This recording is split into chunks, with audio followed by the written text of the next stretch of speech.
deck space in the back, right? Yes, sir, that's right. I said, who was the architect of this ship? So I called the people, the admiral. I said, I'd like to meet with the architect. I said, could I ask you one question? Yes. Now, you understand, this is the largest ship in the world. This is like Kennedy Airport in New York. We wish we had runways that big, right? I said, may I ask you one question? And I don't mean to be rude. Yes, sir. Have you ever designed a ship before? And he said, well, I worked on a couple. Now, these people are, this is crazy, Wesley. You could look at things that they do. And I said, I have one more question. Why do you have this room on the bottom, these very unusually shaped rooms? Sir, that's where we store ammunition. I said, so you store all of your ammunition under the tower. How does the captain feel about that? Okay. And the truth is they made a mistake, but nobody ever talked about it. I said, why do you store them? I mean, this guy's gone. If that'll be the first place they aim. They used to have it in different compartments all over the place so people couldn't figure it. The whole thing is under the tower. Now, maybe by now they change it. But they had it was supposed to cost $3 billion or less. And I think it ended up at $18 billion for one ship. One ship that's improperly designed. It's very sad. And I caught a lot of things. And fortunately, some of them I was able to do a lot about, like, don't build it this way anymore. I put out an order, only hydraulic elevators, only steam catapults. But some idiot, some egghead probably would override that now, you know, because those are different. But I tell you these stories because it has to do with what you do, Mario, because it's the same thing. It's common sense. A lot of what we do is common sense. People say, are you a conservative? No, I'm a conservative, but I'm a person with great common sense, like 95% of this audience, not 100%. Steve, I guarantee you he has common sense, right? It's common sense because you don't have to have a label. I mean, it's like, I don't want open borders. I want low taxes. I want great education. I want wonderful housing at low interest rates. I want voter ID. I want voter ID. I want voter ID.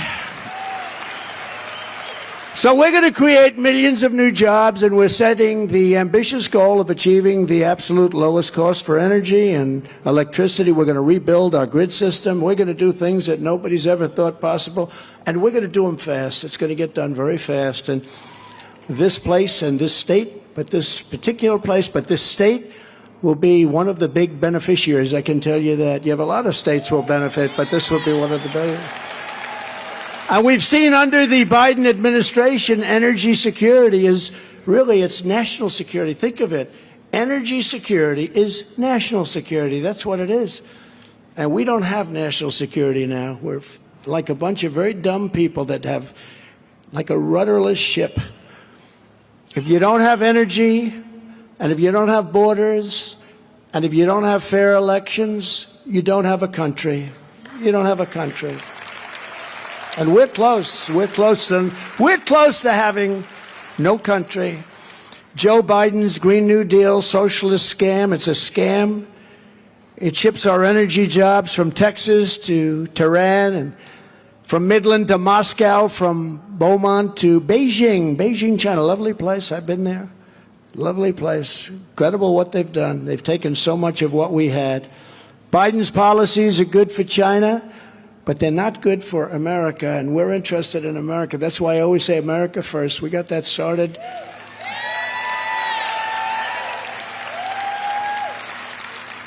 Remember when I first came out in 2015, I started, not thinking I was going to do it. It's like flip a coin, right? I said, how would you like to be First Lady? To Melania. Well, she's a very confident person. She just wants what's good for the country, what's good for me, not even what's good for her. But I said, how would you like to be First Lady? She actually said I could do without it. It wouldn't be bad. She liked her life very much. But you remember the Biden crime family took millions and millions of dollars from China to sell off American energy, and the industry, a lot of it went to the Chinese, the Communist Party, running by the Communist Party. That's what it is. and they were very good to me. I had a great relationship, actually, with President Xi until COVID. Then I said, that's enough, can't do that. That was too bad. And I said, when it first came out, the Wuhan labs, right? I always said, I never, they said caves from 2,000 miles away, bats, all this stuff. Then they blamed Italy, France. They even tried to blame our soldiers, and then they finally said, all right, we did it. But I said it was from the Wuhan labs. That's where it was from, because we saw thousands of dead bodies around that Wuhan lab. It's a very bad deal. And once that happened, it really, because we made the greatest trade deal probably ever made with China. I don't even talk about it. I don't even talk about it. We took in hundreds of billions of dollars in taxes from China. I gave $28 billion. There aren't too many farmers in this audience, but let me tell you, in Iowa, they love Trump. I'm up by about 40 points in Iowa. We're up by 40 points in Nebraska. Wisconsin, we're doing unbelievable. We're doing great. My people came back to me, sir, it doesn't sound good. It's condescending. What? Don't mention to Iowa that you know you're going to win. Say, I'd like to win. I said, wait a minute. I do know I'm going to win. I gave him $28 billion. How the hell do I lose, right? I said that to him, Wesley. And the people in Iowa, they get it. And we're up, way up. We have competition that's not so good there, or anywhere else for that matter. You see where Ron DeSanctimonious is now in third place? Can you imagine? Bird Brain is number 2, Bird Brain. I will never run against our president. He was the greatest president. I will never run against him. Under no circumstances will I run against President Trump. 2 months later, ladies and gentlemen, I'm announcing my candidacy. I'm saying, what the hell happened to that one? But that's what you have in politics, with the exception of Wesley and Louis. And we have some, by the way, we have great people.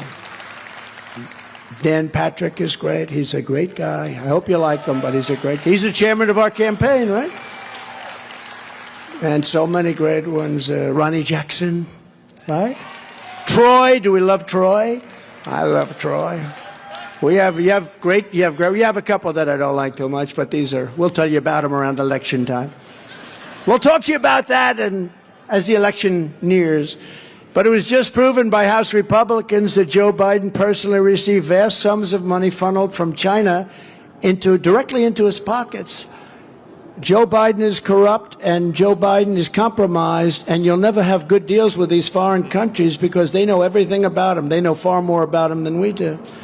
Biden even depleted the strategic petroleum reserve that we did so great with. Remember, we bought all that oil when the price was nice and low, right? We bought so much, we filled that thing, and nobody ever saw anything like it. And for the election, he wanted to see if he could, had very little impact in terms of, because believe it or not, the energy capacity of our country is so big that even that, which is probably the largest storage areas in the world. But we made a great deal, got a lot of it at $20 a barrel. $20 a barrel, doesn't that sound good? But we got a lot because we actually produced so much, it was starting to get a little bit wild out there. So we had to cut it back, and we did cut it back, and everybody made a lot of money, and everybody had inexpensive energy, and it was a beautiful thing, and it was really getting ready to rock.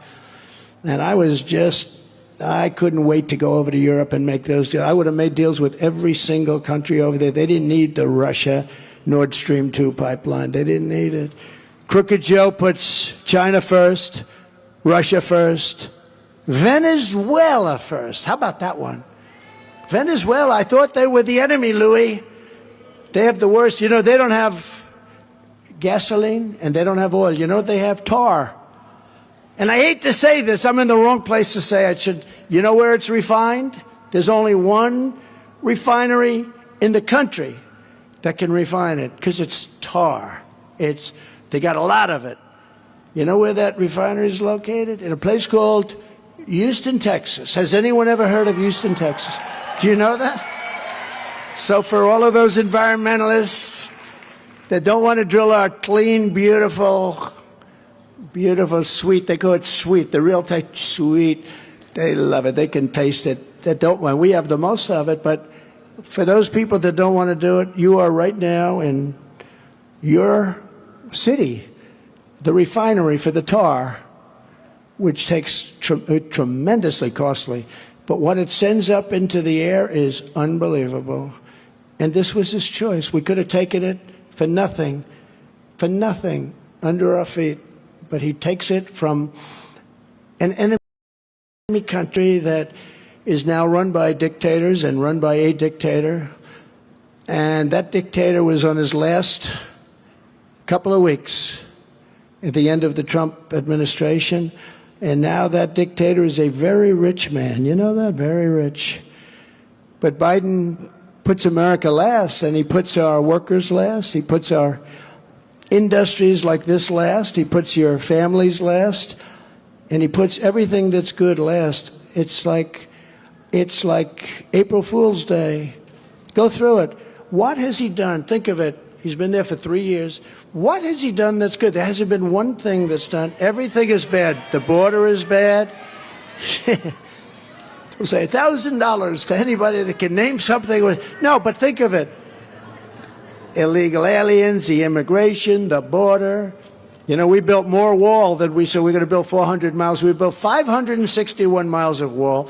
We then ordered another 200 because, like water, you know, you think you've got it, but they start walking around it a little bit.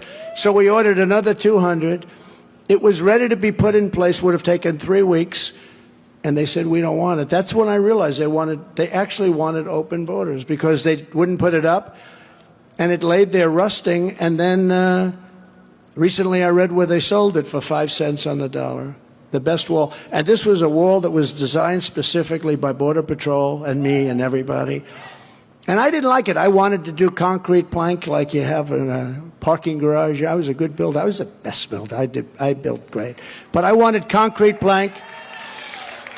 And what happened is long stretches, you could go 80, 90 feet. But long stretches, and Border Patrol said you have to see through it. And, sir, we need steel on the outside, concrete on the inside, then you need rebar. So we had steel, very tough steel, very hardened steel. Then we had hardened concrete. Believe it or not, there's a lot of different concrete. Some is unbelievably powerful. The technology on concrete is the same technology that you've done with drill bits. It's incredible how powerful it is. You can get it up to 10,000 pounds, and if you ever drop it, if you're building an apartment house, a tall one, and you drop some on the floor, it's a bad thing because you can't get it off. You can't get it off. But they needed that, and we actually had it tested by mountain climbers, great mountain climbers. And this was the one that was hardest for them to get up. And then we had the anti-climb provision. That's the piece on top, which I never liked the look of. But I said, well, why do we have to put that piece? I don't like the look. He said, that's anti-climb. That panel makes it very hard to get over. Does that make sense to anybody? You know the panel? So when you see the panel up there, Sid, don't blame me for the look, but it does make it very, very tough to get up. If you didn't have that panel, it's much easier.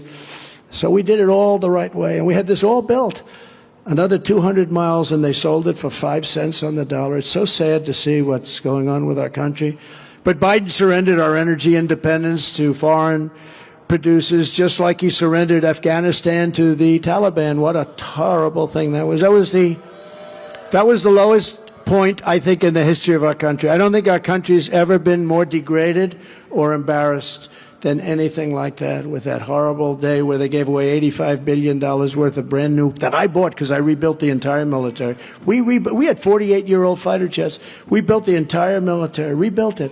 The whole military, and he gave $85 billion away, which, the good news, it's not that much relative to what we built, but 85 billion, not million. 85 billion's a lot, right?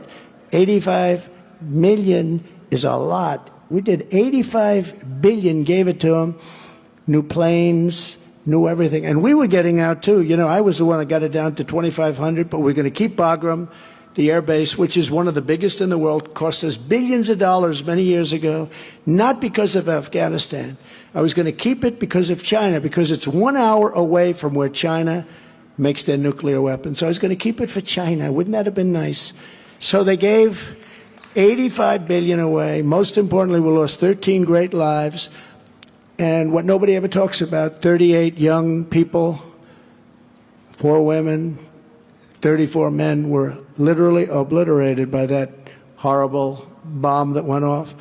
no legs, no arms. One has literally no legs, no arms, and the face is just rough, very bad. And incredible. I mean, honestly, 5 years ago, they couldn't have lived. Today, with the medicines and with the kind of recapture you get, it's pretty incredible. But what they've gone through, because of an incompetent man, because a man said, we'll take the military out first. Take the military out first.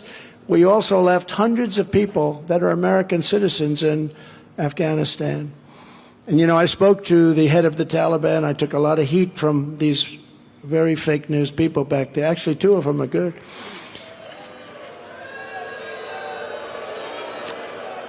You know, it's amazing. Whenever I say that, those red lights, see, they have the red lights, they immediately go off. They stop. They turn off immediately, Wesley. Those lights. There's one on. I guess that's I know why, because they're good.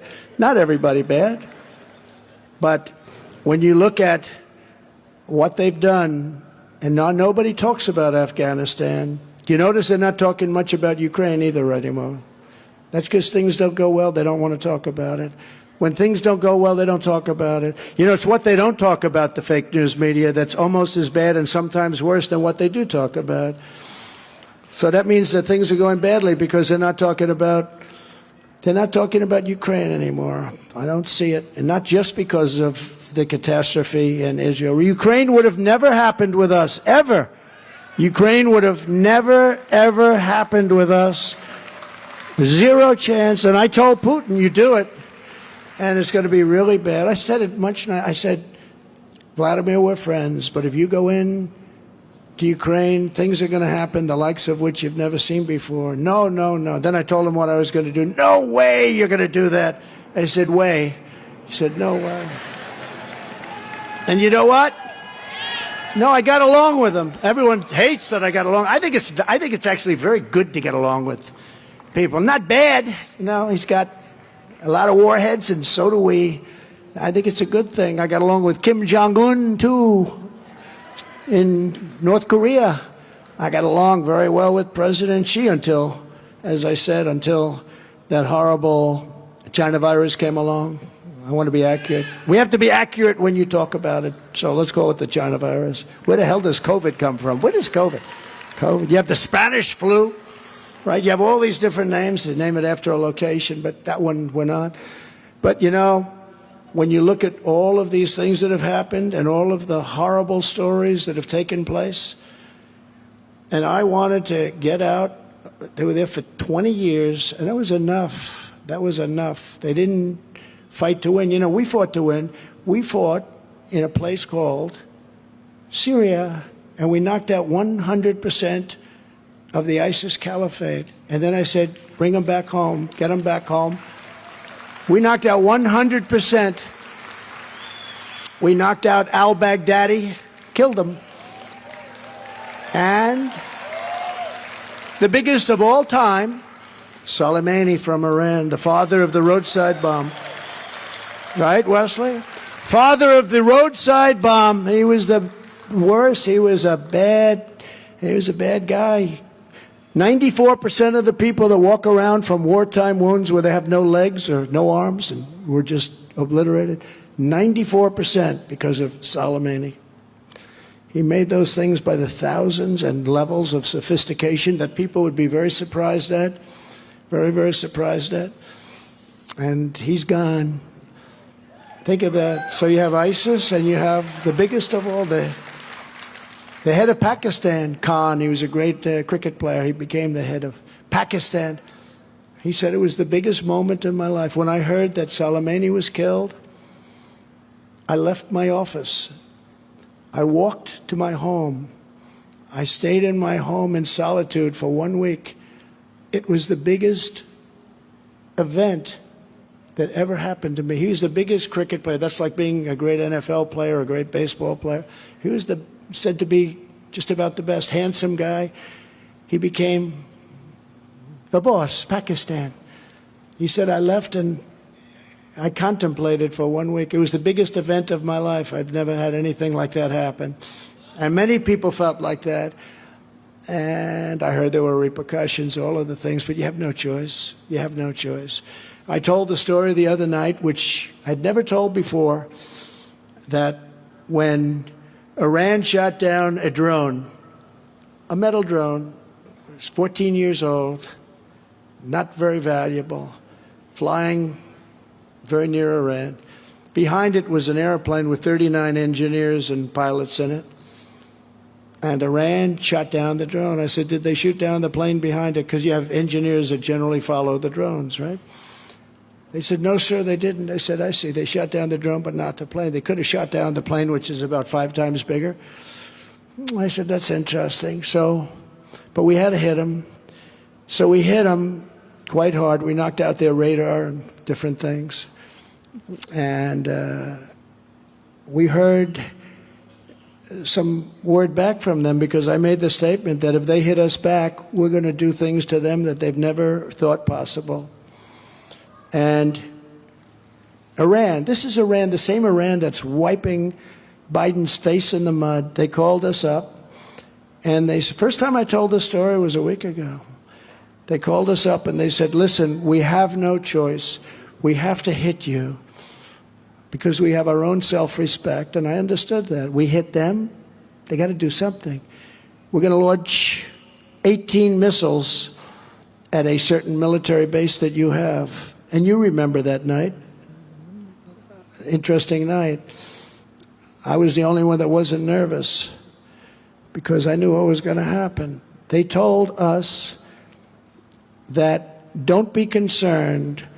We're going to launch 18 missiles at your military base, but none of them will hit the base. These are very accurate missiles. These are missiles that essentially never miss. They're very reliable, very accurate. 5 of them blew up in the air, didn't make it, and the others hit outside the base area. You remember that, Louis, you were there, right? Louis was very nervous. I wasn't nervous because I knew something that Louis didn't know. So they told me that they were going to hit us, but they just had to do it. Now, I never told that story before, but you know what that story is about? Respect for our nation. Respect for our nation.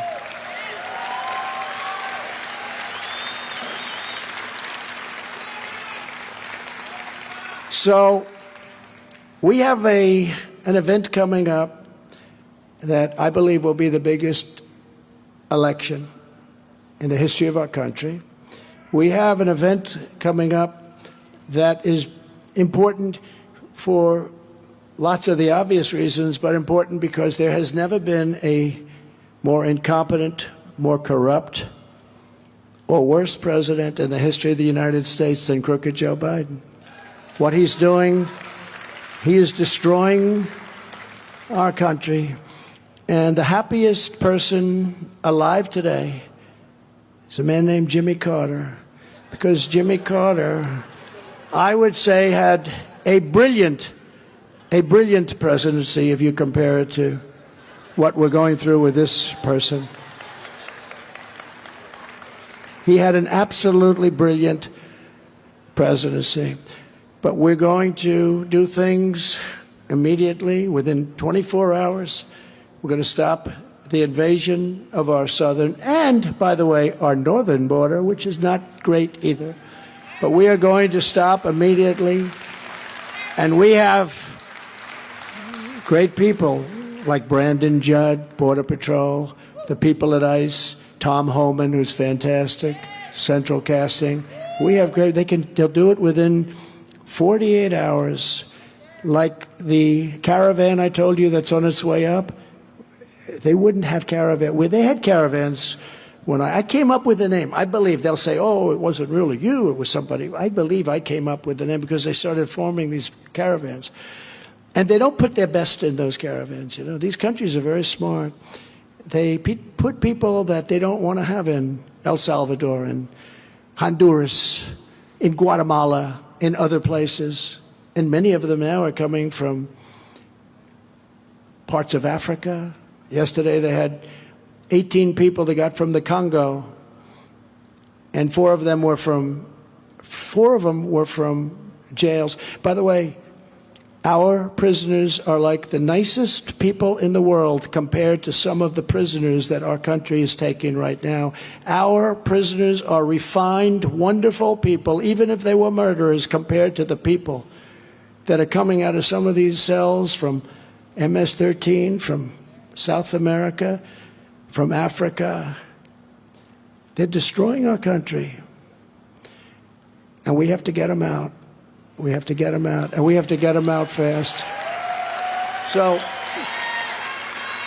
you remember the Trump travel ban. I imposed the Trump travel ban from any terror-plagued country where they hate America. You know, when they're shouting in their country, death to America, typically they're not going to be great citizens. This is typical. Goes back to what we said about common sense. Death to America, death to America. By the way, we'd love to be a citizen. No, thanks. We don't want it. And I took a lot of heat, and then our Supreme Court. You know, we picked 3 justices, great justices, and over 300 federal judges, of which you have a lot of them. You have a lot of them right here in Texas. So that really helped. And by the way, you have a very good Attorney General who went through hell. He went through hell. And I was very happy to have helped. I was very happy to have helped, but they shouldn't have done that to him because he's one of the best in the country, and they shouldn't have done that to him. But it's one of those things. But if you hate America, if you want to abolish Israel, if you sympathize with jihadists, then we really don't want you coming into our country. We don't want you coming into our country. So we have an election coming up, and if you remember, and I know everyone here probably does, I only see very few, very, very young, but I do see young audiences now. We have the youngest audience, I noticed in the polls, that have really been spectacular. We're leading DeSanctimonious by 54 points, 60 points. 61 came out today. We're at 70, almost 70, 69, and he's at like 8. It's like a wounded bird falling from the sky. Oh, who is that? Oh, that's Ron DeSanctimonious. Look, if I endorsed Louis like DeSanctimonious, and I said, Louis Gohmert, I'm going to endorse you, it's going to bring you back, and then he goes out and he's down and out, he's got no chance. I endorse him, and then he goes like a rocket ship up, right? And then they ask 4 years later. Then I got him through the general election also. But 4 years later, they come to Louis Gohmert, they say, sir, would you like to run for president against the president? Louis Gohmert would say, no, I can't do that because what he did for me was life-changing. Ron DeSanctimonious was looking for jobs. He ran, he was at 3%. The leader was, I think, in the 40s, right? Like 42, 43. The leader had almost $30 million in the bank. He was the very successful agricultural commissioner of Florida, which is like the second position in Florida after the governor. And he was there for 8 years, and his whole life was to run. But I didn't know him. And DeSanctimonious came to see me. Would you do it? Tears in his eyes. Nobody would even believe it. I don't know if he was wearing those same boots. I didn't notice that. I don't care either. That I don't care about. But tears in his eyes, he said, sir, if you endorse me, I think I could win. I said, Ron, you're doing so badly that if George Washington and Abraham Lincoln came back from the dead and they endorsed you and they would be your running mate in some form, you're not going to make it. So you're really popular in Florida. I'm telling you, sir, it would give me a chance. Now, I didn't know Adam Putnam, but he was supposed to be a good guy. But I didn't know him. I never met him. So I owed him nothing. But a lot of the congressmen, this man right here, more than anybody, and Wesley, because he's so young, he didn't get the full brunt, but there was nobody better than Wesley, and there's nobody better anyway because he's great. Okay. Take good care of him, Texas. Take good care of him. But Louis was right on the front lines, much better than Ron. But Ron was one of about 150 that were out there all the time saying the impeachment hoax #1, impeachment hoax #2, that they're hoaxes, right? And I appreciated that. So I said, all right, look, we'll do it. It's going to be tough, but we'll do it. And I asked him to write me out what he'd like to say, and he wrote it out. It was terrible. And that we found out. He's got terrible instincts. I mean, he was against Social Security, little things. He was against Social Security. He wanted to raise the age. He was against Medicare. He wanted to cut the hell out of Medicare. I said, these people deserve Medicare. They've been fighting for it. We could do a lot of other things like drill and take in money instead of doing that. But he was against things that were not good and not fair. And what happened is he wins. And then he wins the general. I did 2 or 3 rallies that were massive rallies. I said, you're going to win, Ron, because the man he ran against was the hottest guy in Democrat politics. Let's assume I was the hottest guy in politics because I was president, right? I don't want to be foolish. But no, he was the hottest guy in Democrat politics. They said he'll be president someday. And they didn't know he was a crackhead, so turned out that was revealed about 1.5 years later. But he was hard to beat, and I said, you're going to beat him. After the 2nd or 3rd rally, I said, let me tell you, you're going to win. He said, no, I don't think so. I said, you're going to win. Okay, so he won. And that's it. I didn't see him too much. It wasn't like a social friend. I'd helped Florida a lot, just like I helped Texas a lot. Every time you had those storms were brutal. We took care of you. We took care of Texas. That was my baby. We took care of Texas. But they asked him, are you going to run against the president? And he said something that I didn't like. I have no comment. Now, when they say I have no comment, Mario, he's a great businessman, that's not a good sign. Do you agree? He should have said, I would never run against our president. He's done a great job. And I endorse him fully immediately. And in 2028, he'd have a very good chance. But now I don't think he'd have much of a chance because he's been exposed as having no personality. And if a politician doesn't have some personality, you don't need a lot. Number one, you need super competence, and you got to be smart as hell. And you got to be able to handle all the bullshit that they give you, including when they make you the political opponent of somebody and they get the Justice Department on you and they said, he spoke badly about the election. The election was rigged. I mean, he spoke, and there's so much evidence. We're going to show you things that nobody believed, but it was a rigged election. But so they asked Ron DeSanctimonious, and he said, I have no comment. And I said, I heard that. I said, play that back. One of the greatest inventions in history, TiVo. Or its alternative, right? There's a few of them. One of the great, better than television itself. Television was useless. You could never play anything back. Right? TiVo. I said, play that sucker back. What did he just say? I have no comment. He said, that means he's going to run against me. This guy, I got him elected, and the word sanctimonious came to me immediately. I said, Ron, D, I added D. Ron DeSanctimonious. It came to like somebody said your best was Pocahontas when she said she had Indian blood, remember? She had Indian blood. I said, let's call her Pocahontas. That was a good one. We had a lot of good ones. I don't want to go over too many because, you know, a lot of them are now friends of mine, Wesley. I never had one for Wesley. I never had one. They don't want one. Wesley said, he's saying, I don't want. Well, you had one from one of your senators here had a pretty good one, I would say, right? But, you know, but it's called branding, and you brand people. And I said, this means he's going to run. So my people backstage who get paid a fortune, they say, but you can't listen to them all the time. They're professionals. We're running a great campaign. You know, we're getting great credit. They're saying this is the best campaign Trump's ever run. That's pretty good, you know? So they're doing a good job. But my people in the back said, sir, please don't hit him, sir. Why? He's a Republican. I said, I don't care. And we hit him. We just pounded him. And now I think we're going to have to start hitting somebody else because I think Ron looks like he's finished. But it's great disloyalty. And, you know, they said to me, sir, people don't care about loyalty in a politician. They really don't care. It's not a factor that he was totally disloyal to you. I said, I think it is. And you know what? Once I said that, people said, and my people now admit they were wrong, because he fell so fast. I mean, he fell. We were leading by a lot, but now we're really leading by a lot.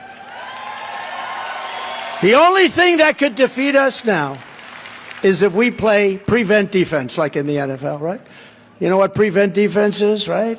You're winning, you're stopping the other team, they're not gaining on you at all. You only have to hold them one more time, they have 0 points, one more time, and the coach says, let's go prevent. And they lose the game. Touchdown, touchdown, touchdown. We're not going to play prevent defense at all, at all.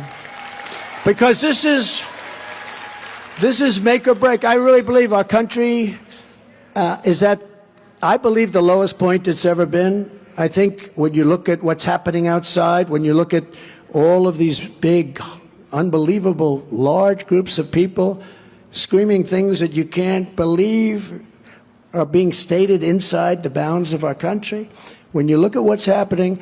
So I said it with 2016. I said, this is the biggest election in the history of our country. And then we did a great job, and I didn't view 2020 that way because the country was on a good path. We had the strongest border in history. We had oil going every which direction. We were doing so well. We built the strongest economy in history, and we had no inflation. We had no inflation, think of it. We had the strongest economy in history. We had the strongest border in history. We had everything was perfect, right? We were respected all over the world. They didn't know what to make of me, but they had a hard time with me. But we were respected all over the world. We were respected. Somebody said, you were feared. I said, well, that's even better, to be honest with you. But we were respected at a minimum. At a minimum, we were feared, too. And we did all these great things. And one little side note is that I did such a good job on the border that it was no longer an issue. If you remember 2016, I was talking border, border, border. People are coming in, they're being raped, women are being raped. And they said, oh, did he mention the rape word? Yeah, I mentioned it. And they killed me about that. Now they find out that what I said was like peanuts compared to what happens on those journeys up in those horrible caravans. What happens to women is not even describable, and I won't describe it now. But what I said was peanuts. It was baby talk by comparison to the fact. But I did such a good job in the border that when I was running, and we got millions of more votes, so I'm not blaming the border for it. But I kept saying, I want to talk about the border. They say, nobody has any interest in the border, sir, because you've got that thing in such good shape. We had the lowest numbers in the history of our country, including drug numbers, including human trafficking, which is mostly in women, by the way. It's mostly in women. We had the lowest human trafficking numbers in recorded history. We had the lowest drug. We were down 18, 19, 20%, which frankly is good, but it's not nearly good enough. But if you want to really make it down to nothing, give the death penalty to drug dealers. I just don't know if our country is, you know, every drug dealer kills on average 500 people and destroys many families. The death penalty to drug dealers would stop that, if it was meaningful, would stop that immediately. When I was in China, I said to President Xi, who I told you before COVID, I had a great relationship. We really liked each other. I got along with all the tough ones, you know. The weak ones I didn't get along with. I don't know what the hell. They said personality disorder, I guess, right? No, the tough ones I got along with all the tough ones. I better not bring up the names because then they'll say, he liked so-and-so or this one. But we stopped a nuclear war with North Korea, I can tell you that, because he was ready. He was ready. If you would have had crooked Hillary, or now I call her beautiful because I moved crooked over to Biden. But if you would have had Hillary Clinton, you would have had a nuclear war. If there was a way of extending Obama, which fortunately there wasn't, you would have had a nuclear war with North Korea. So what happens is the border was so good and so strong, I couldn't talk about it. And I'd talk about, ladies and gentlemen, the border, and they're going like falling asleep on me, right? Today they don't fall asleep. Today they give us standing ovations because we have to do it again. But we had the border to the lowest point. I couldn't talk about it, but we could talk about other things. So we built the greatest economy. We did so many incredible things.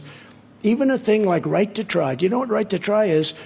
If you're sick, you're terminally ill, and I hope there's nobody in this audience that has that. I hope there's nobody anywhere, but they do. If you're terminally ill, you're going to die. We have incredible space-age drugs today that are incredible. We have the greatest technicians and doctors and laboratories in the world by far. We get knocked off by China and some of the great copycats. But we have the greatest scientists in the world for everything, for military, maybe especially. But we, you know, the super fast, the super duper missile, as I call it, that was our design that they stole from Obama. You know that. Russia stole that design. That was our design that Russia stole from Obama. Okay? They don't talk about that when they talk about classified documents, do they? These fakers. But we have the greatest brains in the world. And we have medicines that can make you better. Or, if not, you're going to know about it fast. But there was a strict prohibition. Nobody wanted to give people the right to have medicine that maybe could make you better, because they said, supposing it doesn't work. I said, if it doesn't work, they're going to die. And at least you're going to find out quickly. And it's one of the greatest successes. People would be terminally ill. They'd try to get a medicine. They couldn't get it in this country. It's totally illegal. If they had money, they'd go to Europe or they'd go to China, go to some of the places where they supposedly had cures. It never worked, by the way, almost never. And they'd end up dying. Sometimes they'd die in foreign lands. If you didn't have money, you'd go home and you'd die. You'd go home. Most people can't travel to Europe to find a cure, a possible cure. And I said, what's the problem? The people are going to die. They said, no. We don't want to get sued. They'll sue the country. They'll sue the doctor. They'll sue the company that makes the product. They didn't want it because they didn't want it on their records if it doesn't work, because they're far down the line. And nobody wanted it except me. And I said, here's how you solve it. And we got some good lawyers in, and we took liability away from our country and from the companies. We took all the liability away. We told the people, we're going to get you what you want, everything you want. But you can't sue if it doesn't work because you're terminally ill. And they were very afraid of it. You know, we're a very lawsuit-happy country. And now a person goes in and very quickly signs a very simple document saying they're not going to sue anybody. And we are saving thousands and thousands of lives. And even these companies so many companies that make the product, you know, they're saying that it's incredible because they find out immediately whether or not it works, because these people are very far down the line. So it's called right to try. Everybody knows it. Nobody back there wants to talk about it, but it's so incredible. And again, hopefully you don't need it, but it's incredible what's happened. They have done things with medicine that's unbelievable, but you won't be able to use it for 5 or 6 years. You know, we brought it down from 12 years to get approved for medicine to 5 years, and I was going to have it down to 2 or 3, but there are testing procedures. But we got it from 12 years to 5 years, which was great. But almost more importantly, we have the people that are very sick, that have no hope, have now been given hope, and in many cases, they've been given their lives back, and it's a tremendous thing. One of many, many, many things that we've done with the administration. So just to conclude, this election is the most important. Now, I said it in 2016. You'll say, oh, I didn't say it in 2020. I said it in 2016, and I meant it so strongly, but I mean it much stronger now. This is much more important because our country is ready to fail. We're a failing nation. We're a nation that is in serious trouble financially, militarily. We have no allies. We have no respect. We have no nothing. And I just want to say that it will be the most important vote you cast. And your primary, look, I guess we're in good shape, but I can't say that. You ever hear of somebody in good shape and then nobody goes out to vote? You have to go out to vote. You have to go out to vote. And for the election, you have to go. But you have to call those swing staters, and you have to get them to vote, because if we don't win this election, I believe we will no longer have a country. I really believe that. This is a time like no other. When you see what happened in Afghanistan, when you see what's happening on the border, when you see the stupidity that happened with Ukraine and Israel, things that would have never, ever happened, they would have never happened. Israel would never have been attacked. You know, when I handed over the reins, Iran was stone cold broke. Did you know that? They were broke. I saw that term. I saw that term a week ago. A commentator said, well, you know, when Trump handed over the reins, Iran couldn't be the big scourge of terror, which they are, because they had no money. And I told China, if you buy 1 barrel of oil, they were the biggest customer from Iran, you're not going to do any business with the United States. 1 barrel of oil, no more business with the United States. I told it to India. They all said, we're not going to take it. And I said, I'm going to tariff the hell out of your products that come in, if we even accept them, which we're going to try not to. Everybody canceled, and Iran had no money. They were broke. They would have had a deal with me, no nuclear weapon. They would have had a deal with me within 2 weeks after the election. It was easy. And then this total incompetent guy gets in. He immediately takes off all the sanctions. He takes over. And Iran now has much more than $100 billion. They were saying 100. They have much more than that, $100 billion. And it came to 4 when I said the $6 billion is nothing. They made the hostage deal.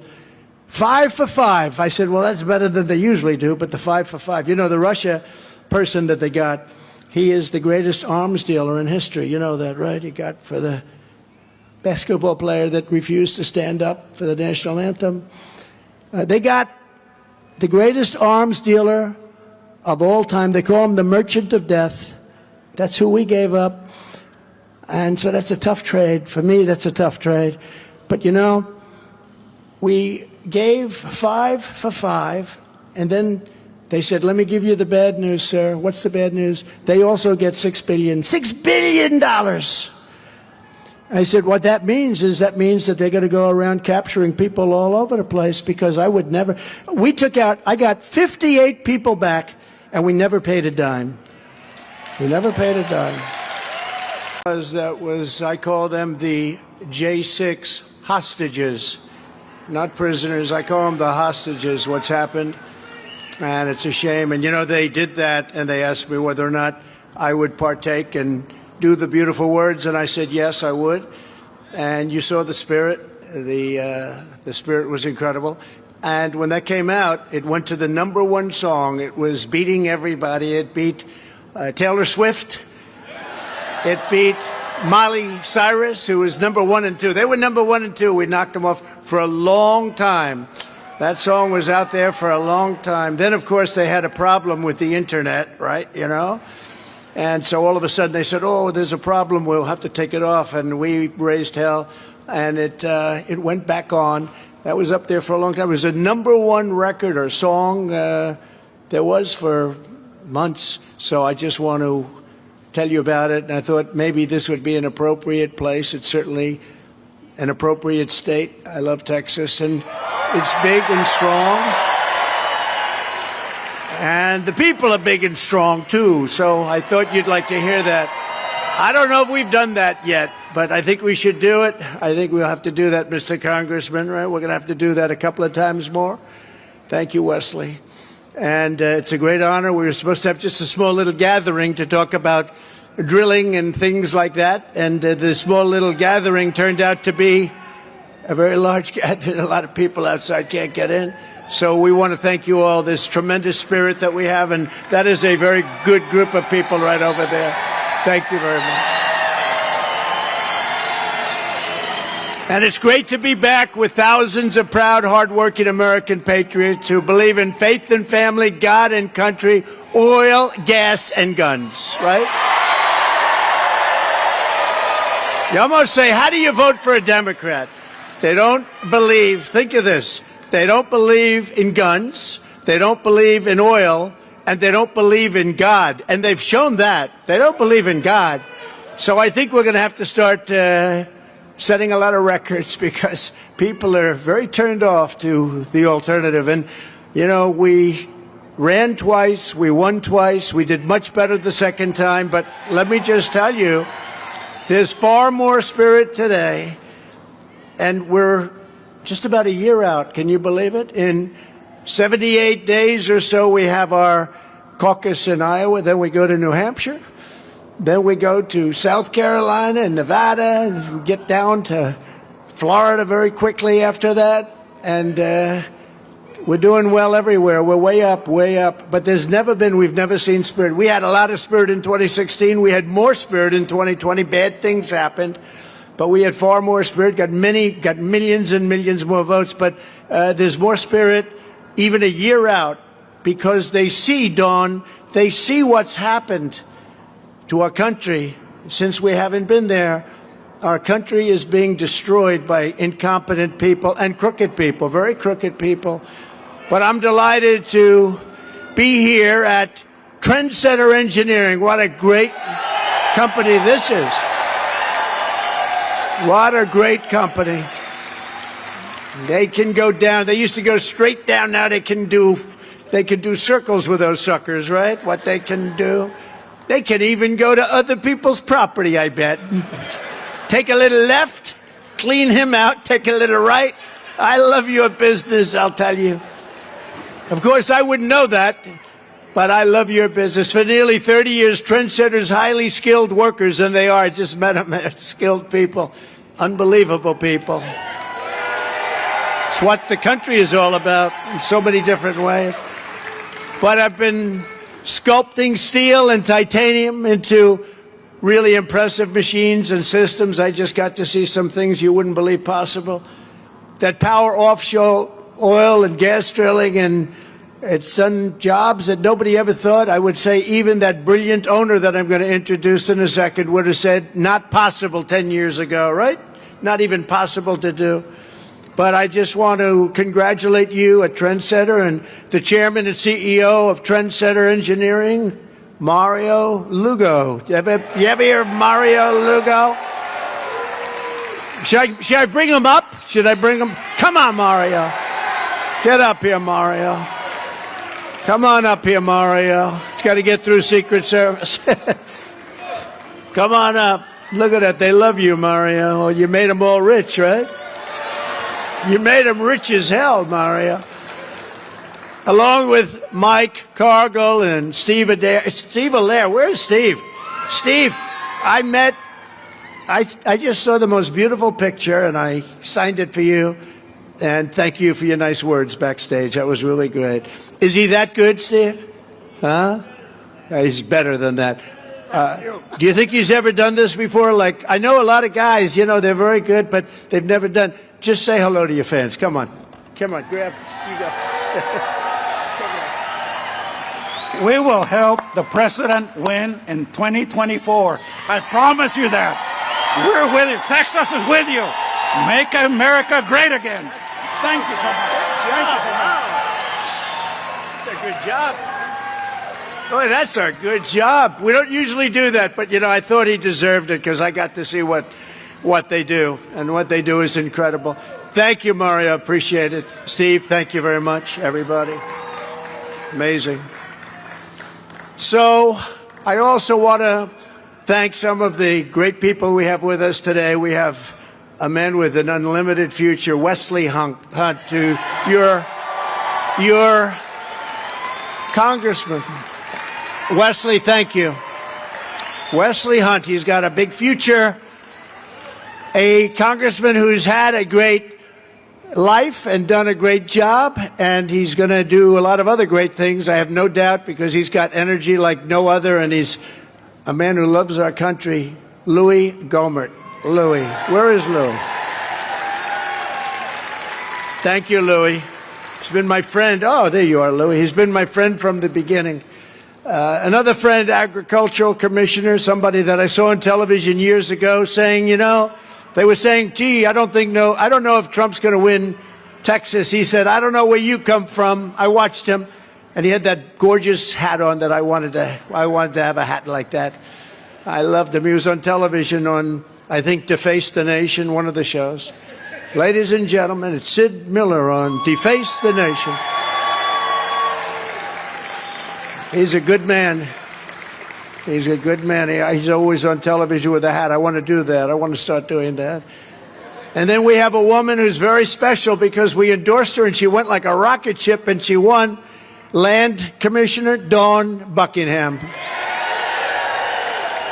So with the help of everyone here today, 4 months from now, we're going to win the Texas primary. We're going to win it in a landslide. And we're then going to go on and beat crooked Joe Biden. He's crooked as hell. He's also incompetent. He's crooked and he's incompetent. That's a bad combination, Louis, isn't it? But we're going to beat them in November, and we're going to make America great again, greater than ever before. Hard to believe, because you look at what's happened. You look at what's happened. I want to tell you it's hard to believe, but we're going to make it greater than ever before. We're going to have a massive deportation effort because we can't have this.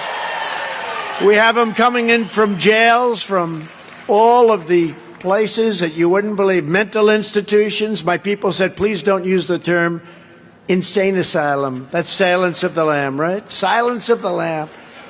Hannibal Lecter. Anybody ever heard of the wonderful Hannibal Lecter? We got him coming into this country now because other countries are dumping their people from mental institutions and insane asylums. In other words, from Mario, insane asylum is a step above. Do you understand? That's the real bad ones. But we have them coming from everywhere, including a lot of terrorists are coming in. You know that, Louis. You know that.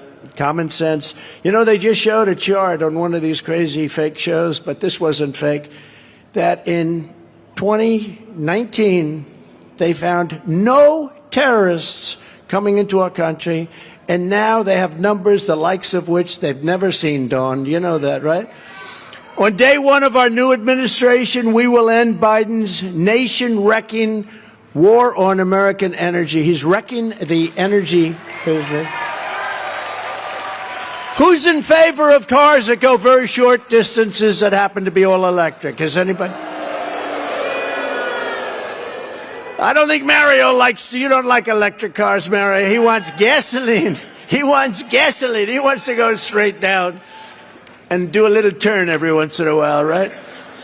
And with the help of Texas oil and gas workers, we will restore American energy. And they gave me, by the way, they gave me their endorsement. I was so happy. Thank you.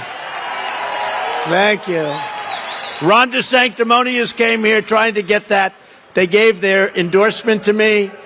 So it's really, that was really something. But, you know, we were energy independent. 3 years ago, we didn't need anybody. We're going to shortly be energy dominant. We're going to make so much money. We're going to pay off debt, the $35 trillion in debt. We're going to pay it off. We're going to get it done fast, too. But we're going to be paying. We're going to supply Europe, all over the world. We're going to send our oil and gas. And then they ended it. They allowed Russia to build Nord Stream 2, which I shouldn't have done. I ended it. You know, I ended Nord Stream 2. I don't know if you all know that. And within the first couple of days, he approved it. That was the worst thing. That was the biggest project Russia's probably ever done in terms of dollars. And I ended it, Louis, right? And then they had him. He goes and says he approved it. He approved it. It was a dead deal. Nord Stream 2 going to Germany, all over Europe. And he comes in and he approved it. Then they say, oh, Trump wasn't tough on Russia. I was so tough on Russia. Putin said, if you're not tough now, I'd hate like hell to see you if you were tough. What we did was sanctions to Russia. We did things that you wouldn't believe. But what we're going to do for our country is very simple. Drill, baby, drill. Okay? Drill, baby, drill.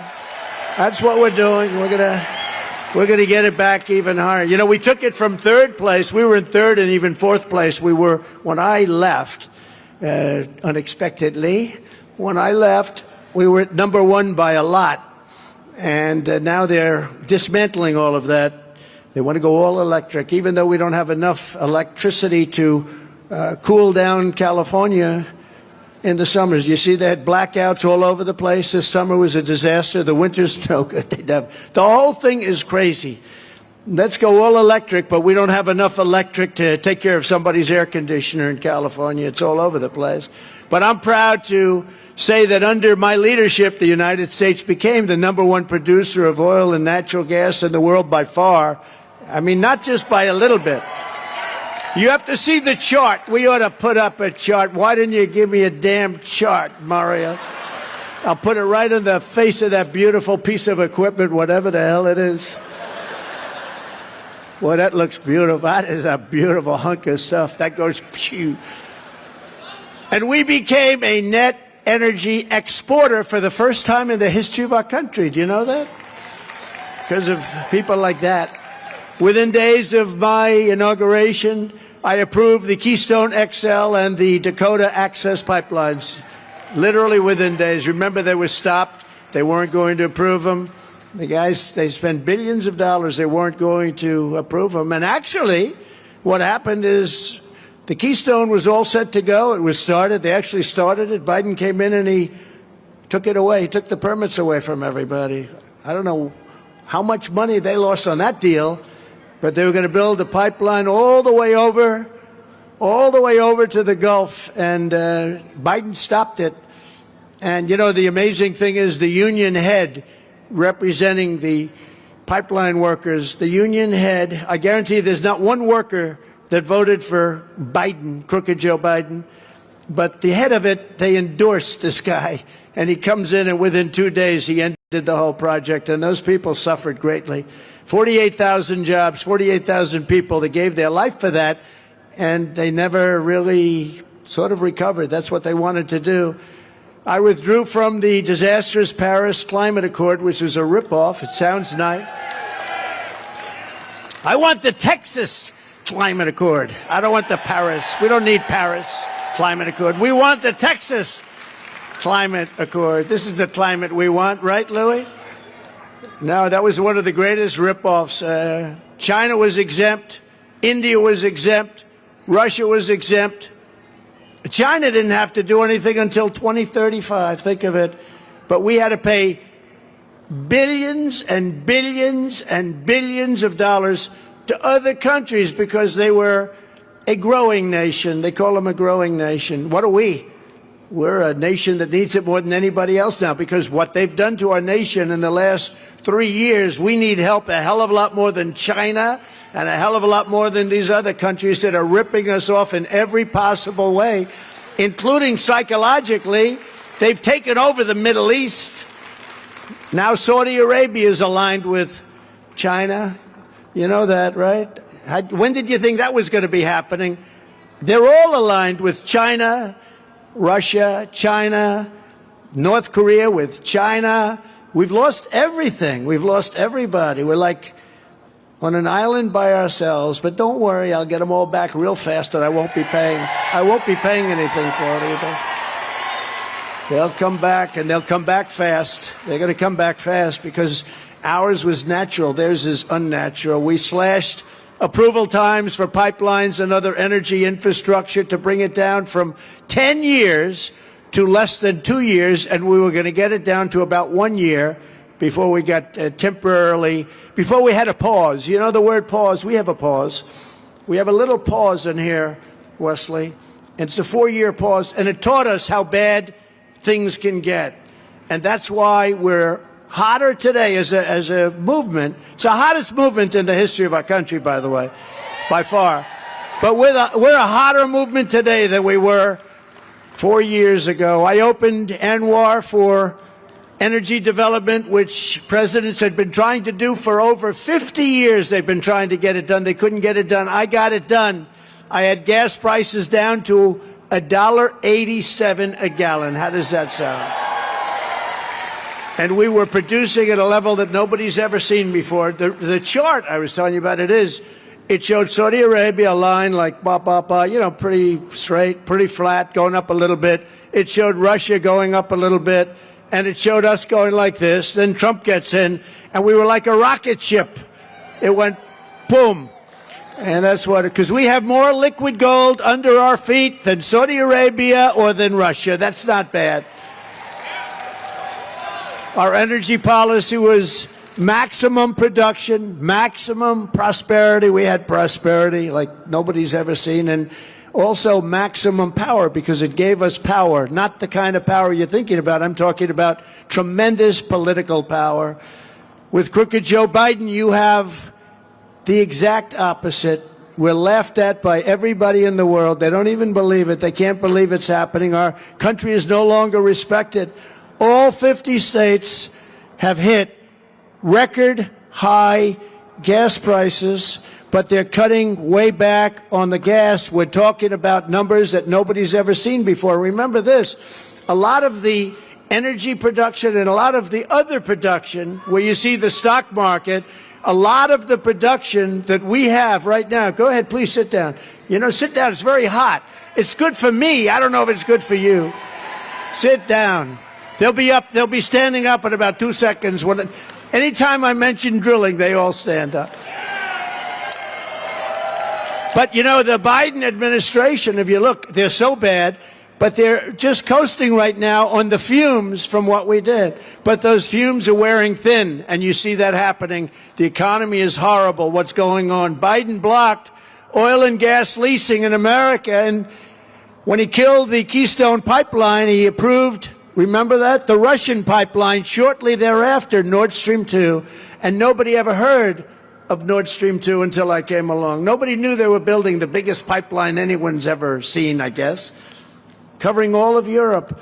And what he did is he immediately approved it. I had it absolutely stopped. He re-entered all of the Parisian situations where we were paying for everything and they weren't, the energy producers, and now he's pushing a suicide power plant regulations that will shut down every oil and gas and coal-fired power plant in America. You know, he's pushing regulations which will close up the power plants in this country.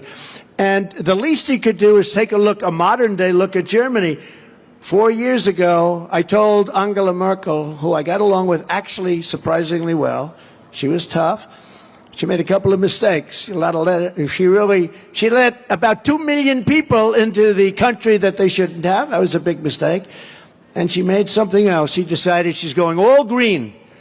And they closed a lot of their plants, fueled by a lot of people and people here working there. Their whole economy went to hell. And now they're opening up coal-fired plants all over Germany. Nobody knows that. They've gone the exact opposite because they tried this Green New Deal bullshit and it didn't work. Didn't work. And if Biden gets his way, the United States, and it's happening now because you see permits aren't being given out. They're taking everything. You know, we had that thing going so at a level, and now it's starting to come down because those times have expired and they're not renewing leases or anything else. The filing dates are coming due. People are going in for new drillings and they're getting rejected left and right. Who would do that? How stupid is that? That's like open borders. Let's open up our borders so the whole world can come into our country. These are stupid people. Or they're people that hate our country, and I'm not sure which. The way I look at it, they can't be stupid because anybody that can cheat on elections as good as them, they're pretty smart. But there's an evilness and a sickness there, and I really think they want to destroy our country. If Biden gets his way, the United States will be reduced to an impoverished third world, crippled blackouts. We're going to have crippling blackouts. We're going to have people literally begging our enemies for mercy. We're losing all of our power with what they're doing. It's crazy. It's crazy. So I want to, just tell you that it's companies like this, and we have them in so many, making tractors, making everything. Companies that are the greatest companies in the world, they're being put out of business by people that don't know what they're doing. The auto workers just signed a deal, and they got an increase, but they won't have jobs in 3 years because everything is going electric. And you know the story with the cars. It doesn't work. You're not going to make electric cars in this country. We don't have what's necessary for electric cars. We have what's necessary for gasoline cars or hybrids. But Texas patriots will never, ever let what they're trying to do happen. You know why you won't, and you know how you stop it? Elect Trump, and you're going to stop it. You don't have to bother. You know what you do? What you do is elect Trump and don't worry about it. You know, I told the auto worker, I went to Michigan, which is under siege, and they're going to be losing all their jobs, all their auto jobs. You know, everyone's jumping up. Oh, we got a new contract. You know, those companies are all going to go down the tubes. Bankrupt, yes, but they're going to go down the tubes. There won't be auto jobs because they didn't cover the fact that all cars have to be electric. And I'm telling you, if they don't do it right, if they don't do it fast and right, you're not going to have any semblance of automobile manufacturing in this country. I did very well with Mexico. I like the president very much. He's a friend of mine. But they took 32% of our automobile manufacturing out of our country and brought it into Mexico, and that's a sin. Canada took a lot. And we signed a deal, which is very good for Texas, the USMCA. We got to have NAFTA. That was a big thing. That was a big jolt for our country. We went from the worst deal ever done, ever, NAFTA, one of the greatest rip-off deals, and now we're in the USMCA. And if you look, that's Mexico, Canada, and if you look right now, they're meeting with Biden. They want to renegotiate the terms of the deal. And Louis, I would say go there as an ex-congressman who was very tough and successful. Tell him you better not do that deal. They want to renegotiate the terms. It's always nice, though, when you make a deal. I have a lot of deals where they're all trying to renegotiate him now with Biden. The sad part is they'll probably be able to do that. But don't worry, we'll change him back very fast. We'll change him back. With your vote, we will fire crooked Joe Biden. And we will reclaim America's destiny as the greatest energy superpower on the face of the earth. We were there. We were there. We were going to be there in a very short, within a year, they would have been saying, man, what the hell is going on? Perhaps worst of all, Biden's insane mandates on so much, by the way, including these mandates. Do you know what that is? Those are insane mandates, too. We're not here to talk about that. But we're not going to let them. There's a move on now. All boats have to go electric. Army tanks have to go electric, okay? Because they want the tank. You know, we make the greatest tanks in the world, Army tanks. Think of this. We make the greatest in the world because the tanks, if they're electric, you're going into a country blasting the hell out of it, but at least we're doing it in an environmentally friendly way. We have electric. No, it's true. It's environmentally friendly. The problem with the tanks, though, it's really a problem, that the battery storage capacity is so big that the tank would have to pull something behind it that's much bigger than the tank. So that's a little bit of a problem. They can't seem to work that out. But no, they want to make our Army tanks, think of this, they want to make our Army tanks all electric for the environment. They want to make our planes, our jet fighters. They came to me when I was there. They have a new fuel that we can save about 15% on the environment. I said, what does it do to the plane? Well, it makes it less efficient. Would you like to be a pilot up there and you got guys shooting at you and you're approximately 15% less efficient, but it's environmentally friendly to the people that you're at war with? This is what they're doing. And they want to take boats and make them. I was in South Carolina recently. A great company like this, one of the biggest, one of the best. It's incredible. And he said the biggest problem we have is they want to make, you know, those beautiful Mercury engines that you see, the outboard engines, the inboard. They want to have them all electric now. And I said to the owner, like a guy like Mario, very similar, very, very successful, built from nothing. Now he's one of the biggest boat manufacturers. I said, how bad would it be if you went all electric? He said, well, the one thing is it's very heavy, so we don't think the boat can float. So they're off to a bad start. Number two, they have the same problem, big. It's very big, so we'll have very little room in the boat. The thing is like 8 times larger than what you need for a gasoline-fired engine. And I asked him a question. He said, you know, you must be scientific, because my uncle was a great student, and then he was a great professor at MIT for 40 years. He has the record, longest-serving professor in the history of MIT. That's pretty good, Wesley, right? Dr. John Trump. And I used to talk to him about things like this, but I said to him, he said, nobody's ever asked me. He said, what would happen if you're out at sea and your boat sinks and you have a whole big electric deal under you? Would you get electrocuted? He said, you know, nobody's ever asked me that question. I said, I'd like to know. What would happen? He said, I don't know. I'd have to think about it. I said, so if that boat goes down and you have a shark that's 10 yards away, so you have a choice of a shark or being electrocuted, I will take electrocution every single day. Do we agree? Anyway, the day I take office, I will get Joe's mandate. Unless Mario doesn't want me. Unless Mario says don't do it, or Steve, can I do it, Steve? I says, don't do it. Otherwise I'll do it. We're going to cancel it the first day. In fact, I even said the first hour after the speech. You know, the long, beautiful runway you walk up after the speech. I will sign the papers as I'm walking up. Okay? We won't even wait till I get to the office. True. It's true. Yeah. Texas was a big beneficiary of what we did, and the fumes are burning lightly now, but they're still burning a little bit. But in another year, you're going to see how bad it is, because you know what's happened. You know what you all see the future. The future is bleak.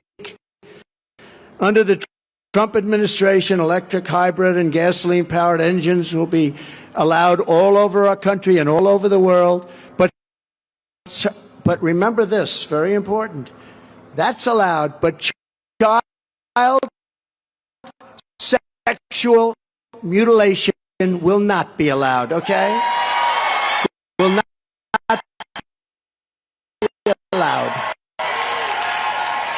Right? Amazing when you run for office and you all of a sudden start talking about different things. And if you put ourselves up, take great politicians like we have in our various rows up here, and I didn't want to say front because I don't want to make them sound, but they do have very good seats. They have very good seats. But you take these politicians. Wesley, who would have ever thought as a politician we'd stand up here before a tremendous crowd in Texas, where actually the crowd is probably 5 times bigger. We want to keep it down, right? I said just a small. Also, we talk about energy, and you have to see what's going on outside. Who would have ever thought that one of the things that we would talk about would be, we will stop child sexual mutilation? Could you imagine if you made the statement, even in that statement, we will give back, we will give right. He said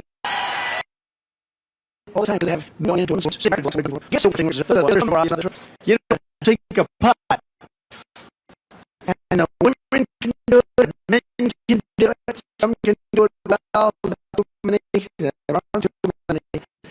But you know, with weightlifting, that's down and dirty, that's how much they lift. And you know, so you should know the one story. Have you heard of it before?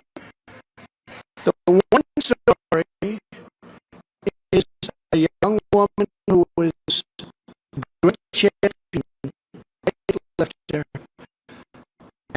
and she was going to break the record. Her mother, her father, her husband, everybody was there. 2 kids, and they're in the front row, just like these people right here, right there. And she's going to break this record, and she has 216 or something pounds like that. God. And they put a quarter ounce on one side of the barbell, a quarter ounce to the other side of the barbell.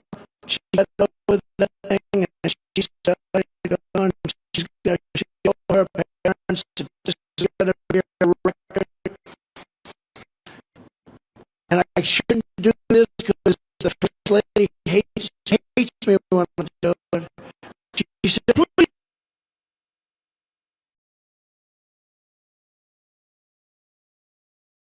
Look, he goes over the bar, looked at, bing, bong, bong, bong. I think they broke the record by 150 pounds, okay? Now just think how stupid. Or the swimmer. She looks left, she looks right. She sees all the people she's been swimming against, top champion, NCAA, top. She looks left. She wants to break the record by 1/8 of a second, which would be a big achievement. It stood for a long time. And then she looks right, and she sees the same people, except there's one person that transitioned. He transitioned about a year ago. She heard about her, and she looked up, and it's the largest human being she's ever seen, right next to her. He had, only the older folks would know what I mean by this, he had a wingspan very similar to Wilt the Stilt Chamberlain. And she said, what the hell, who is he? Or her? And they said, ready, set. Her parents were there too. She wanted to do them so proud. Go! And she was badly injured, very sadly injured. You know why? Windburn. He went by her so fast that she suffered massive windburn. They took her to the hospital. Now, the whole thing is ridiculous. And, you know, women are afraid to speak out about it, believe it or not. Even these athletes on the teams are afraid. Well, it's okay, it's okay. It's ridiculous. It's very demeaning to women, and we will end that on the first day. So Biden's, Crooked Joe's green new energy calamity is one of the biggest factors causing, as you know, the inflation disaster, which is about the worst we've ever had. The typical American family is paying more than $2,250 in increased energy costs since Biden took office. That's a lot. And if you look at the overall cost, it's about $8,000 per family. You add up the bacon. You know, bacon is up 5 times what it used to be. But food is up worse than energy. You know, energy is bad. This is your business. But food is worse, and other things are worse. By contrast, under the Trump administration, we reduced energy costs for the average American family by $2,500 a year. That's a big difference, $5,000. It's $5,000. Low-cost energy also helped us bring jobs and factories roaring back from China, Mexico, and all of the other foreign countries that have been ripping us off for many years, decades and decades. We created an incredible 1.2 million new manufacturing jobs. Nobody said that was possible. Do you remember Obama? Did anybody ever hear of Obama?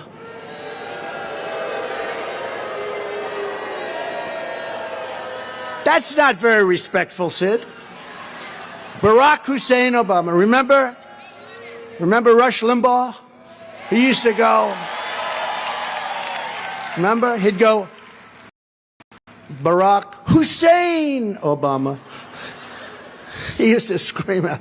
He will be missed, right? He is missed. He is missed.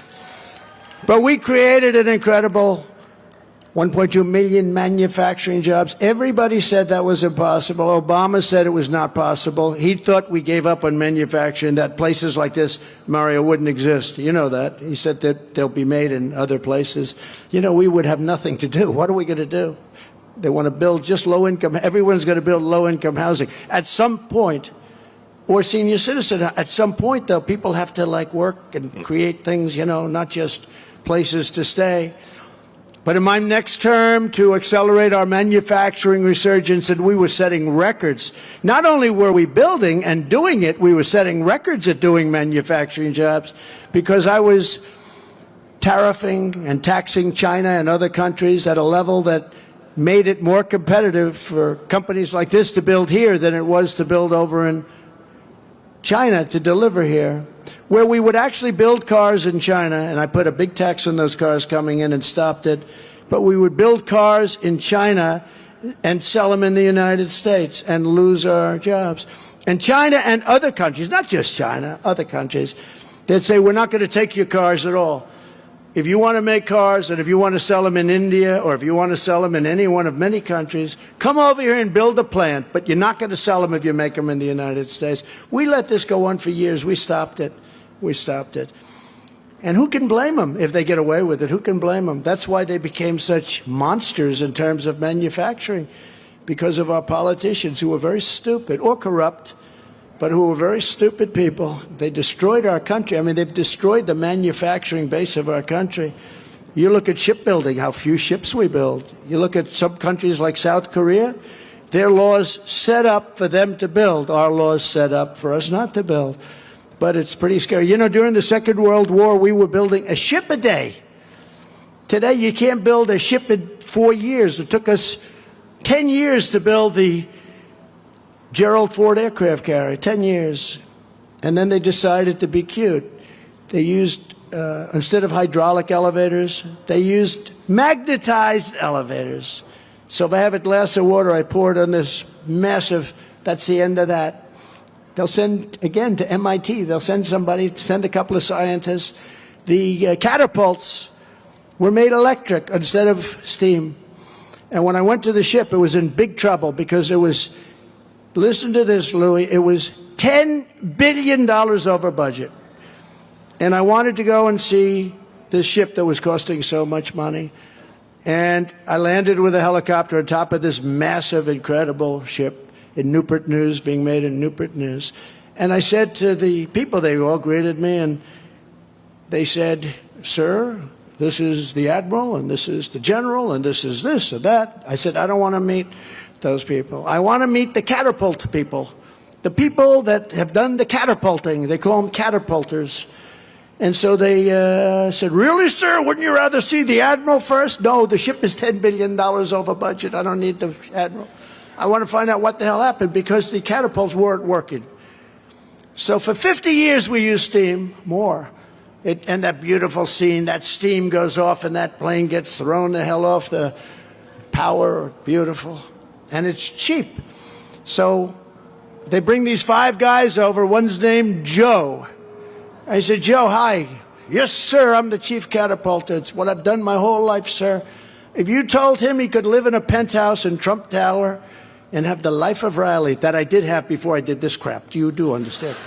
I had the greatest life of anybody, Wesley. They say, "What the hell did you do this for?" I got more indictments than Al Capone. If I flew my plane right over there, they'd indict me for flying over his property. It's unbelievable. But I said to Mario, "So let me ask you, Mario, you have a big problem with the electric caterpillar." "Yes, sir." I said, "Well, why?" "Because it doesn't work, sir. And when it breaks, you have to be a rocket scientist to fix it. It's so complicated. We'll never understand it, sir." I said, "Well, which is better, steam or electric?" "Steam, sir." I said, "Why did they design electric?" "Because it can keep going like this all day long, but it takes us 59 seconds to reload a plane. And when we reload the plane, the steam builds up and it's all set, sir. It's perfect. It works so well. And we can fix it with a blowtorch if something happens. And if a wave hits it, it actually cools us down, sir. We love the waves hitting us. If a wave hits the electric, we're out of business, sir. We might, we'll die with this thing." I said, "It'll never work, will it?" "No, sir." They spent $900 million on extras, cost extras, to fix it. And it never really got fixed. Never really got fixed. And then Joe told me one other thing. He said, "Sir, check out the elevators. They're a disaster." "I don't work on elevators, sir, but speak to my counterpart. They have these massive elevators, bigger than this area, that lift up like 6 planes at one time. You're in an emergency. You can't do 1, 2. And they're magnetized. Magnets pull them up." Now, I don't know too much about that subject, but I'd rather have hydraulic. Hydraulic. Wouldn't you think so, Mario? You have hydraulic. I want hydraulic. You can have a tractor. You get a D10. They even have a D12 now, Caterpillar. And that thing can be hit by lightning. It can be hit by a blowtorch. It can be hit by anything. It's going to work. So I said, "Why didn't they use the hydraulic system, sir?" He goes, "They didn't use it, sir, because they don't know what the hell they're doing, sir." And they were having a huge problem with the elevators because when they're magnetized, it's very delicate. And when they break, nobody knows how to fix them. Can you imagine you're in a battle, Louis, and you need your planes up on the deck fast? And they say, "Well, the water's a little rough today. The elevators got hit by a couple of drops of water, and now they're out." That's where we are. So it's just one other thing. They built the aircraft carrier differently. They put the cabin, the tower, not in the middle. You know the way it's shaped this way, right? He would know exactly what I'm talking about. Steve, you would know too. it's shaped this way, right? And the hardest thing for a pilot to do, great pilots, the hardest thing to do is land a plane on an aircraft carrier. And some of the best pilots in the world can't do it because they're claustrophobic a little bit. You don't want to be a pilot, even if you're really good, if you're claustrophobic. Not if you're landing in the middle of the sea. And as big as that aircraft carrier is, when you're up there going at 1,000 miles an hour, looking for your aircraft carrier, and then you spot a little, like an ant in the ocean. It's big when you're next to it, but it's not big when you're up there. And you got to land that thing on a long time. Then, of course, they had a problem with the internet, right? You know?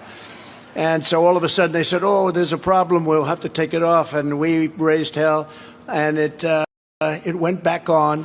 That was up there for a long time. It was a #1 record or song there was for months. So I just want to tell you about it. And I thought maybe this would be an appropriate place. It's certainly an appropriate state. I love Texas, and it's big and strong. And the people are big and strong, too, so I thought you'd like to hear that. I don't know if we've done that yet, but I think we should do it. I think we'll have to do that, Mr. Congressman, right? We're going to have to do that a couple of times more. Thank you, Wesley. And it's a great honor. We were supposed to have just a small little gathering to talk about drilling and things like that, and the small little gathering turned out to be a very large gathering. A lot of people outside can't get in. So we want to thank you all, this tremendous spirit that we have, and that is a very good group of people right over there. Thank you very much. And it's great to be back with thousands of proud, hardworking American patriots who believe in faith and family, God and country, oil, gas, and guns, right? You almost say, how do you vote for a Democrat? They don't believe, think of this, they don't believe in guns, they don't believe in oil, and they don't believe in God. And they've shown that. They don't believe in God. So I think we're going to have to start setting a lot of records, because people are very turned off to the alternative. And, you know, we ran twice, we won twice, we did much better the second time. But let me just tell you, there's far more spirit today, and we're just about a year out. Can you believe it? In 78 days or so, we have our caucus in Iowa. Then we go to New Hampshire. Then we go to South Carolina and Nevada. Get down